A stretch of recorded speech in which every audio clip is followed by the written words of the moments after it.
Ang kwentong ito ay hango sa totoong buhay. Karanasan ito ni Pigon.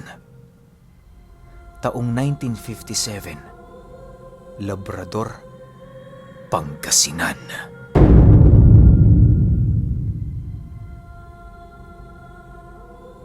Itong mga panahong ito, nakatira ang pamilya ni Pigon sa isa sa mga baryo sa Labrador. Sa kanilang lugar, may naninirahang isang matandang babae na halos mahigit 100 taon na ang gulang. Kilala ang matandang yun sa pangalang Encarnacion. Nag-iisa lang yun sa buhay, ngunit hindi ito nagiging pabigat sa kanilang pamayanan. Halos karamihan ata ng mga matatanda nitong kasabayan ay namatay na at ito na lamang ang natira. Sabi-sabi sa kanilang baryo, dating manggagamot ang matandang yon, kaya maaaring nagtataglay ito ng mutya na siyang nagpapanatili ng kanyang kalakasan. Wala namang makapagpatunay sa ganoong istorya ng matanda sa kadahilan ng pasa-pasa na lamang ang kwento. Ni isa nga sa kanilang baryo, walang makapagsasabi ng eksaktong pagkabuhay nito, gawa ng ang iilang nakakakilala kay Encarnacion, aminadong hindi naabutan ang mga magulang ng matanda. Kalapit ng bahay nila Pigon ang tahanan ni Encarnacion. Palagi nila yung nakikita sa labas ng bahay nito na merong ginagawang trabaho. Kapag umaga, nagwawalis yun. Kapag tanghali, nagkakape sa ilalim ng lilim ng puno. At kapag gabi naman, nagpapausok ng balat ng nyog. Yon ang palaging ginagawa ng matanda na nakasanayan na nilang pagmasdan tuwing wala silang ginagawa. Kahit halos kapitbahay lang nila Pigon ang matanda, hindi nila yon ninais na kausapin dahil pinaghihinalaan nila itong may dugo ng isang aswang. Wala na kasi silang maisip na dahilan kung bakit nasa ganoon pa rin yung estado sa kabila ng katandaan nito. Maniwala kayo o hindi, kahit nasa ganong edad na ang matandang yon, nakakapagbenta pa rin ito ng sako-sakong uling sa merkado. Yon ang nagsisilbing kabuhayan nito na sinasabayan na din ng limos ng iilan sa kanilang mga kababaryo. Sa loob ng ilang taong pananatili doon nila Pigon, ni paramdam ng mga aswang, hindi nila naramdaman. Nakailang anak na noon ang kanyang asawa, subalit nakakapagtakang wala ni isang bumisita sa kanila. Inaasahan niya kasi noong may bibisitang nilalang dahil sa unang parte ng kanilang lugar, meron doong isang nyogan na pinaghihinala ang pugad ng mga aswang. Isang araw, nagkaroon ng maliit na pagpupulong sa kanilang lugar. Kasali ang karamihan ng kalalakihan sa gagawin nilang pagkopra sa napakalawak na nyogan. Nagpasya na kasi noon ang may-ari ng lugar na koprahin ang lahat ng nyog roon sa kadahilan ng paunti-unti itong nababawasan ng mga magnanakaw. Kaysa naman malugi, ninais na lamang ng may-aring ipaubos ang lahat ng bukong pwedeng mapakinabangan sa kanyang nyogan. Dahil sa wala namang trabaho noon si Pigon, kung kaya't napilitan siyang sumama sa koprahan. Hindi kasi niyang kayang tanggihan ang inaalok na bayad ng may-ari, lalo pat kailangan din nila ng salapi. Sa pag-uumpisa ng pagkopra, panatag siya sa lugar dahil marami sila. Habang binabaybay nila ang daan, napapansin nila noon ang nyogan na walang eksaktong daan. Animoy matagal na panahon na itong hindi napapasok ng mga manyonyog na siya namang ipinagtaka nila. Dahil sa kawalan ng daan, kung kaya't naging mahirap para sa pangkat ni Pigon na marating ang dulong parte ng lugar. Kinakailangan pa nila noong maghiwa-hiwalay para makuha ang tamang direksyon. Sa ilang minuto nilang paglalakad, narating na nga nila ang dulong parte na kung saan punong-puno na ng mga nagsisitaasang talahib. Sa unang tingin wala naman doong kakaiba, maliban sa mga damit na nagkalat sa buong paligid. Hindi alam nila Pigon kung ano ang nangyari sa lugar na yon. Kaya naman ipinagsawalang bahala na lamang nila ang kanilang mga nakita. Sa pag-uumpisa ng pagkopra, naging abala naman silang lahat sa buong paligid.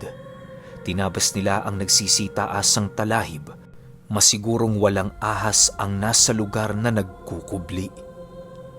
Ilang minuto pa ang lumipas, medyo nakakarami na nga sila ng mga nahuhulog na nyog. Ang iilan sa kanilang mga kasama ang nagsisilid sa mga ito para mas mapadali ang kanilang trabaho. Pigon, pagkatapos mo dyan, kunin mo yung mga nyog na nahulog sa mga masusukal na parte ha. Konti lang yun, kayang-kaya mo na. Wika ng isa niyang katrabaho pagbaba niya ng puno.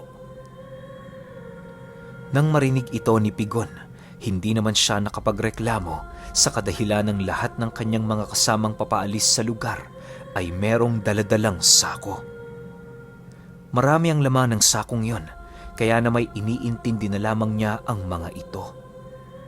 Habang naglalakad siya patungo sa pinaghulugan ng mga nyog, napansin niyang siya na lamang na mag-isa ang naroon sa lugar. Dahil sa wala na siyang kasama, ninais niyang magmadali para kunin ang mga pinapakuha sa kanya. Ilang minuto pa ang lumipas, kasalukuyan na nga niyang pinupulot ang mga nyog na nasa 5 piraso. Medyo pahirapan para sa kanya ang pagkuha dito dahil na rin sa mga sanga ng mga punong natumba sa lugar. Habang inaabot niya ang isang nyog, laking gulat na lamang ni Pigon nang masipat niya ang isang panauhin na mabilisang dumaan sa kanyang likuran. Ramdam na ramdam niya ang pagdaan nito sa kadahilanang bahagyang natakpan siya ng sikat ng araw sa kanyang kinaroroonan.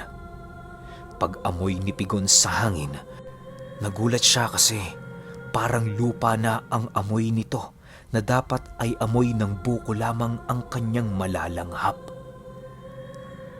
Habang palinga-linga siya sa lugar, panay naman ang ginagawa niyang pag-abot sa bunga ng nyog. Nang mahawakan na niya ang nyog, dali-dali naman siyang kumaripas ng takbo pabalik sa kinaroroonan ng kanyang mga kasama. Upang hindi siya mapagtawanan, ninais na muna niyang itago ang mga kaganapang yon at mag-aktong normal sa harapan ng kanyang mga katrabaho. Kinahapunan, naubos na nga nila Pigon ang bunga sa nyugan. Pasalamat naman sila kahit papaano, gawa ng madaling trabaho lamang ang ipinagawa sa kanila ng may-ari ng lupa. Pagbigay sa kanila noon ng mga sweldo, masaya naman silang naghiwa-hiwalay sa tahanan nito. Subalit, lingid sa kaalaman ni Pigon na ang sweldong yon ay kulang pa sa mga pangyayaring dadanasin niya. Habang siya ay naglalakad pabalik sa kanilang tahanan, panay ang ginagawa niyang pagbilang sa sweldong kanyang natanggap. Hindi kasi siya makapaniwala noon na ganoon kalaki ang ibibigay ng may-ari para sa napakadaling trabaho. Sa pagdaan niya sa bahay ni Encarnacion, bigla naman siyang natigilan sa kanyang paglalakad nang marinig niyang kumanta ang matanda. Ang kantang naririnig noon ni Pigon para bang babala para sa kanya sa mga pangyayaring magaganap sa mga susunod na araw. Matapos kumanta ng matanda, bigla naman yung napatingin sa kanya habang nagsasabi ng, "Malaki ang bayad dahil malaki ang kapalit. Hindi mo nga alam kung ano ang mga demonyong nagtatago sa nyugan. Kung ikaw man ay pinakitaan, nalulungkot ako para sa iyo." Nang marinig ito ni Pigon, ninais na lamang niyang ipagsawalang bahala ang sinabi ng matanda. Nagdadalawang isip din kasi siyang kausapin ito dahil masyado siyang nasisindak sa pagmumuka nito na animoy nakakatawa na seryoso. Sa pagdating niya sa kanilang bahay, agad naman siyang sinalubong ng kanyang asawa at mga anak. Ibinigay niya ng buo ang kanyang sahod sa kanyang asawa para naman kahit papaano'y matuwa yon sa kanyang naging trabaho. "Nga pala, bukas alis na naman ako ha. taniman ng palay sa kabilang baryo. Makikitanim ako. Wika ni Pigon sa kanyang asawa. Matapos nitong makapagsalita, agad naman siyang tumungo sa kanyang silid para magpahinga. Dahil sa pagod, kaya namay hindi na nagawang kumain ng panghapunan ni Pigon. Habang nasa kasagsagan siya ng pagtulog, bigla naman niyang naramdaman ang dahan-dahang pagbigat ng kanyang katawan. Akala niya dinadaganan siya ng kanyang asawa, subalit pagmulat ng kanyang mga mata, tumambad ang isang babaeng nangingitim ang balat na nakangisi habang nakatitig sa kanya. Marahan ang ginagawa nitong pagsenyas na huwag siyang maingay habang patuloy na nakangisi. Ilang minuto pa ang lumipas, doon na unti-unting nararamdaman ni Pigon ang paninigas ng kanyang buong katawan. Sinasabayan na din yon ng bagal ng kanyang paghinga, kaya na may ginawa na niya ang lahat ng kanyang makakaya, makawala lamang sa nilalang na yon. Pinipilit na din niya noong sumigaw, subalit sa kasamaang palad walang boses na lumalabas sa kanyang bibig. Maya-maya pa, bigla namang nawala ang nilalang sa kanyang harapan nang makaramdam siya ng isang paghampas sa kanyang muka. Sa pagbalik ng kanyang normal na paningin, doon niya nakita ang kanyang asawang mangiyak-ngiyak habang nakatitig sa kanya. Pigon, ano bang nangyayari sa'yo? Nag-aalalang tanong nito. Nang marinig niya ang sinabi ng kanyang asawa, marahan naman siyang tumayo para uminom ng tubig. Pagramdam niyang medyo nanumbalik na ang kanyang lakas sa katawan, doon pa lamang niya inilahad ang tungkol sa mga pangyayaring hindi niya inaasahan. Nang maikwento na ni Pigon ang mga nangyari sa kanya, doon inilahad ng kanyang asawa na maaaring batibat ang bumisita sa kanyang panaginip. Masamang pangitain ang ganoong uri ng nilalang sa kadahilanang maliban sa pumapatay ito ng kaluluwa sa panaginip, meron din yung daladalang mensahe ukol sa mga magaganap sa hinaharap. Paniguradong hindi kaaya-ayang pangyayari ang dadanasin nila Pigon dahil sa pagbisita ng batibat.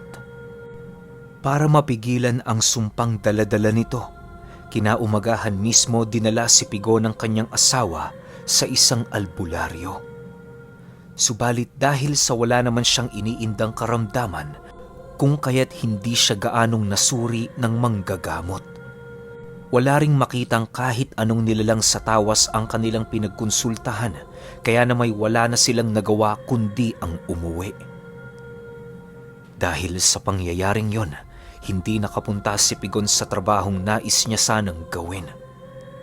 Mahirap man yun para sa kanyang tanggapin.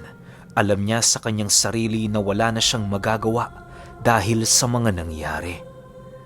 Habang nagpapahinga siya sa labas ng kanilang bahay, napapansin na niya noon ang matanda na panayang ginagawang pagtitig sa tahanan nila. Kahit 12:00 din ng tanghali ay nagpapausok yon ng balat ng nyog na para bang meron itong tinataboy na masamang nilalang. Sa ilang araw na gano'n ang gawain ng matanda, medyo nakakahalata na sila Pigon ng kakaiba. Hindi na din nila noon maiwasang maapektuhan sa ginagawa nito, lalo pat kung pumapasok sa kanilang tahanan ng usok ng sinusunog nitong nyog. Nang hindi na maatim nila Pigon ang mga pangyayari, nagpasya na silang kausapin ng matanda para itigil ang pagsusunog nito ng balat ng nyog kahit tirik pa ang araw. Bagaman nababahala si Pigon na kumprontahin ito, naglakas loob na lamang siya alang-alang sa kanyang mga anak. Isang hapon, nagpasya siyang tunguhin ang pamamahay ni Encarnacion. Wala naman siyang masamang pakay sa matanda, kundi ang kausapin lamang yon ng mahinahon. Sa pagpasok niya sa tahanan nito, agad namang bumungad sa kanya ang matandang nakaupo habang pinagmamasdan ang napakagandang tanawin sa kanyang bakuran. Kahit nasisipat na siya nitong naglalakad, tila ba hindi siya nito gaanong pinapansin na para bang nais muna siyang palapitin ng matanda bago kausapin.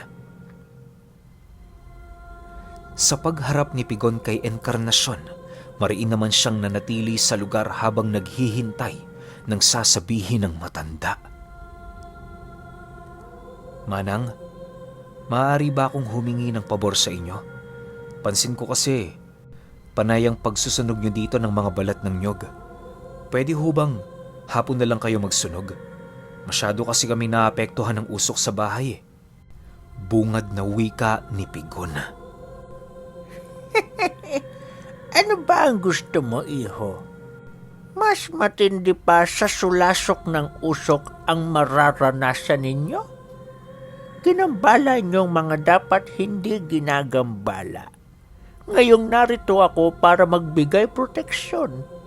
Pilit niyo pa akong tinataboy. Sagot naman sa kanya ng matanda.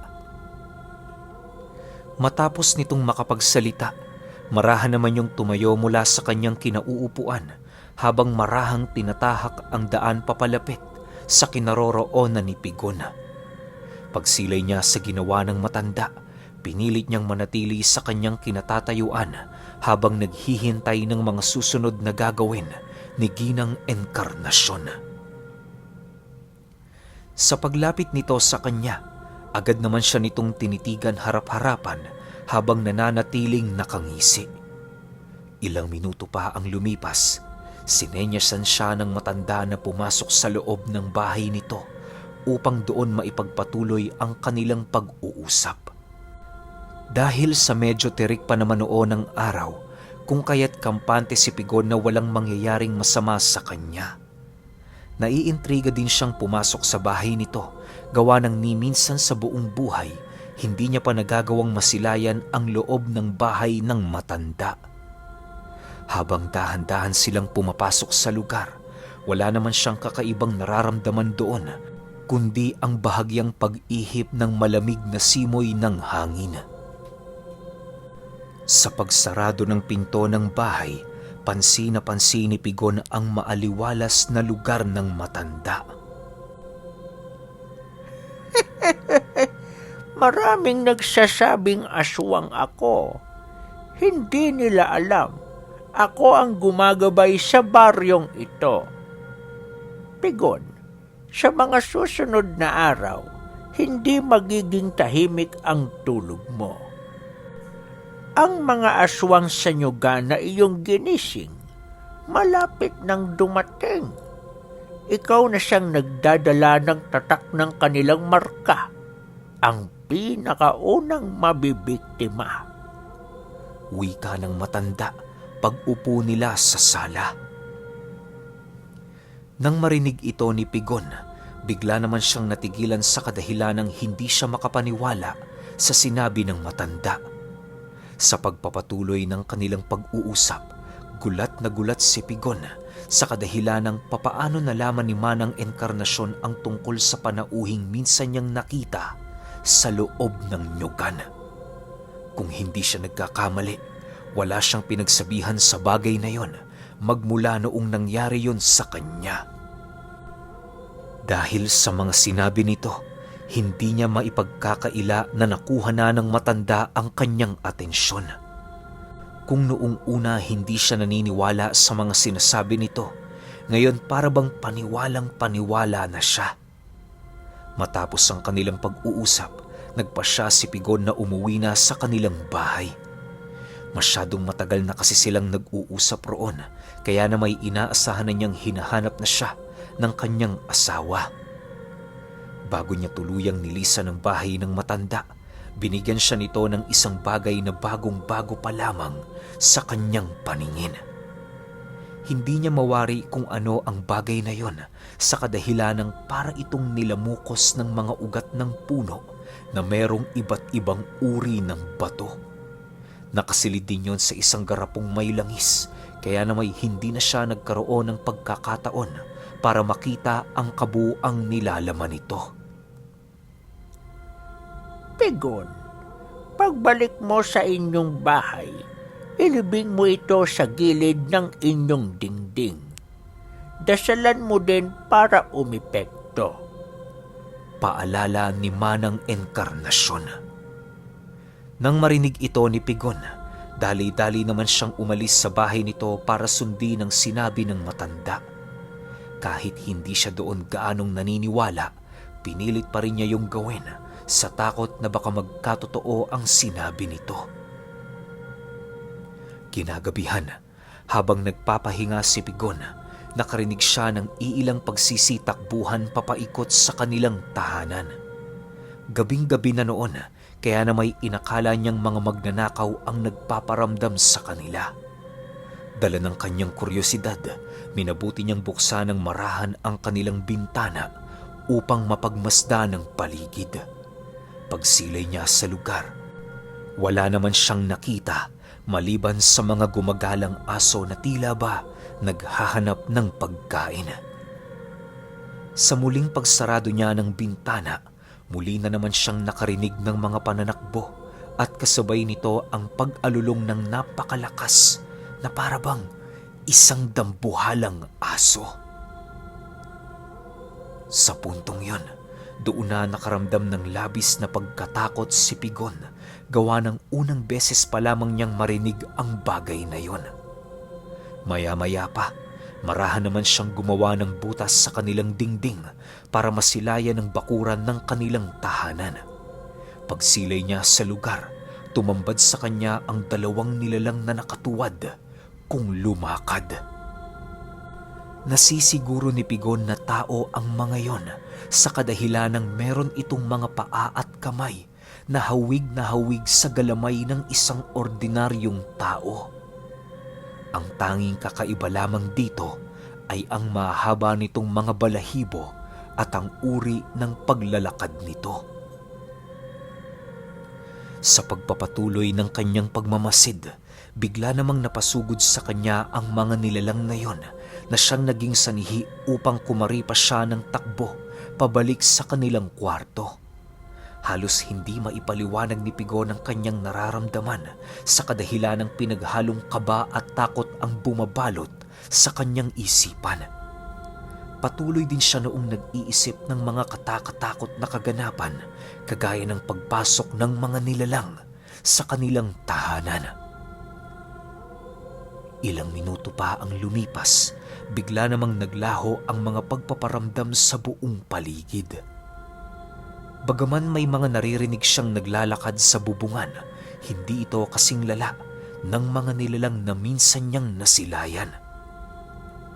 Akala ni Pigon hindi nalalala pa ang mga sitwasyon, subalit pagsapit ng mga sumunod na hapon at gabi, mas lalo pang tumindi ang pagpaparamdam sa buong paligid. Hindi naman yun nakakalapit sa kanilang bahay, subalit labis-labis na takot ang naidudulot nito sa kanya. Halos dumating na sa puntong nawala na siya ng kakayahang lumabas ng kanilang tirahan na siya namang labis na ipinagtaka ng kanyang asawa. Makalipas ang 3 araw, binisita sila ng matanda sa kanilang tahanan. Ginabayan nito si Pigon sa kung ano ang kanyang gagawin upang matapos na ang pagpaparamdam na yon. Ayon sa matanda, mga uri ng maranhig ang kanyang nakikita tuwing sumasapit ang gabi. Hindi ito titigil hanggat hindi siya napapatay, gawa ng siya ang nagtatangan ng marka ng mga ito. Dagdag pa ni Manang Enkarnasyon, yon ang rason kung bakit hindi basta-bastang pumapasok ang mga tao sa nyugan. Alam kasi ng iilan na merong pamilya doon ng mga aswang na nakalibing. Kusa yung nabubuhay sa tuwing merong gumagambala sa kanilang tahanan na naroon sa pinakadulong parte ng nyugan. Matapos nitong mailahad ang mga impormasyon, agad naman siyang sinamahan ng matanda patungo sa nyugan kung saan niya nakita ang unang pagpaparamdam ng maranhig. Wala itong tinulong sa kanya na kung anuman maliban sa mga halamang ugat na iniutos nitong ilibing sa lugar na minsang pinagtirhan ng mga maranhig. Nang may sagawa na nila ang pag-aalay, muli siyang inutusan ng matanda ukol sa paglilibing ng mga damit na nagkalat sa buong paligid. Nagtirik din sila ng 7 puting kandila sa kubong kanilang nakita para masigurong kailan may mananatili ng tahimik ang pamilya ng mga aswang. Sinigurado din nilang malinis ang buong lugar bago nila ito iwan, palatandaan ng kanilang taus-pusong paghingi ng tawad sa kaluluwa ng mga nilalang. Sa pagbalik nila sa tahanan nila Pigon, mariing inihabili ni Manang Enkarnasyon na huwag niyang ipagsasabi ang bagay na yon. Sumang-ayon naman noon si Pigon bilang pagpapakita na rin ng pagpapasalamat sa ibinigay na tulong ng matanda. Magmula noong nakapagbigay sila ng alay sa lugar, kailan may hindi na nasipat ni Pigon ang mga maranhig. Patuloy din namang nananatiling naninirahan si Manang Enkarnasyon sa tabi ng kanilang bahay na parabang walang nangyari. Sa pagtanda ni Pigon, nananatili pa ring buhay ang matanda na kanilang kapitbahay. Mas nauna pa ditong binawian ng buhay si Pigon at ang kanyang asawa na siya namang ipinagtaka ng mga anak niya. Subalit makaraan ng ilang taon, bigla na lamang naglaho na parang bula si Manang Enkarnasyon at walang makapagsasabi kung saan ito tumungo, gawa ng wala namang nakakita ng pag-alis nito. Maging ang anak ni Pigon na nanirahan sa kanilang pamilya kasama ang asawa nito't mga anak, palaisipan din kung papaano nawala ang matanda. Magmula noong nawala si Manang Enkarnasyon, marami ang usap-usapang umiikot ukol sa totoong pagkatao nito. Nag-umpisa na din noon ang pagsiusbungan ng lahi ng mga aswang sa lugar hanggang sa dumating ang puntong naging katakatakot na para sa mga anak ni Pigon ang kanilang baryo. Nang magbuntis ang panganay na anak ni Pigon, nagpasya itong lumisa na sa lugar, bitbit ang alaala ng kanyang yumaong magulang. Kahit ilang dekada na ang lumipas, nananatili pa ring putok na putok ang kwentong ito sa lugar na yon. Noong minsang magkaroon si Pigon ng marka ng maranhig.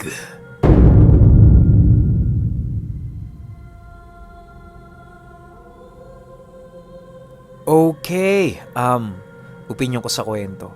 Grabe, sobrang angas at sobrang galing na galing ako kay Manang Enkarnasyon.